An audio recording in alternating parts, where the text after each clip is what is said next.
Did you ever wonder how they make the delicious syrup you drench your pancakes and waffles in? Well, Steve Burk and Trish Morrison took a trip to a sugar bush recently and got the sweet details. Hi, I'm Trish. And I'm Steve.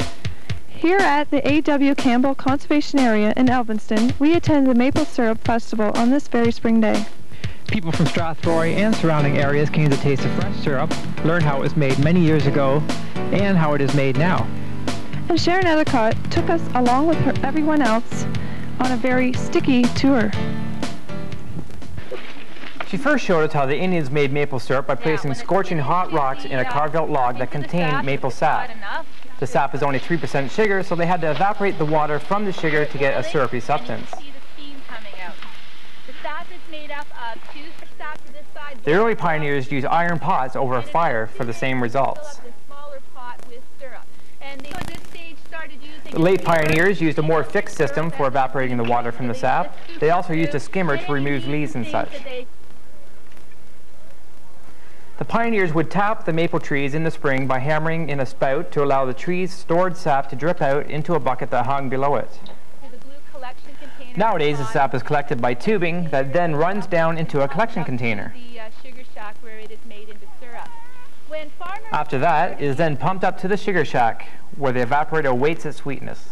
How long does it take? Sharon tells us how the evaporator works. This whole section is filled up with sap. We boil it until about half the water is boiled off. Then right where I'm standing there is a tap. I can turn the tap on, and that allows the sap to flow back and forth down to the end over the hottest part of the fire, and that's where the finishing pan is. We need 1,000 liters of sap to be worth our while to process it through the evaporator, and at the end of 16 hours we would end up with about 25 liters of syrup. When it is at 66% sugar, then we can open up the tap, allow the syrup to come out. It has to go through a piece of filtered paper, and then it's all ready to put on pancakes. You can see there's holes in the roof that allows the steam to get out. You can imagine how bad it would be in here. You wouldn't be able to see anybody if the holes weren't there. And we are able to close those up when it's raining to keep the rain from getting into the pans. So what time of year do you tap the trees, and why? We tap them around March. It can start as early as February. We need to have cold, frosty nights followed by bright, sunshiny days. That creates the pressure in the tree to allow the sap to flow.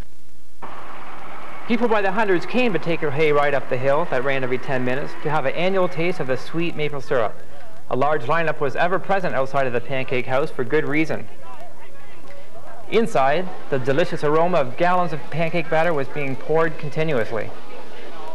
The many hungry onlookers' mouths watered as the pancakes were flipped and their plump sausages spit and danced on the hot grill. If this wasn't torture enough, they then had to wait and pay for their tempting plates of delight. We had a chance to speak with some of these anticipating visitors. Hello, what's your name? James. James, your hand's pretty sticky there with syrup, eh? Yeah. Yeah, did you like your pancakes? Yeah. Hello, ma'am. Hello. What's your name? Rachel. Did you like your pancakes today? Yes. Yeah? And how about the syrup? Yes. That's good. Well, Hi, how are you today, and what's your name? Good. Christina. Christina? And how's your pancakes today? They're great. And the maple syrup? It's good. Great, thank you. how are you today? Good. So what's your name? Tara Kennedy. And you're here for the Maple Syrup Festival? Yes, I am. And how do you like the syrup? It's great. Well, it was back on the hayride to help digest the tour and the pancakes.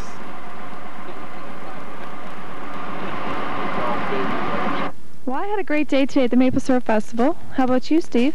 I had an excellent time, and the maple syrup and the pancakes and sausages were really excellent. In Elvinston, I'm Trish Morrison for Plugged In. And I'm Steve Burk.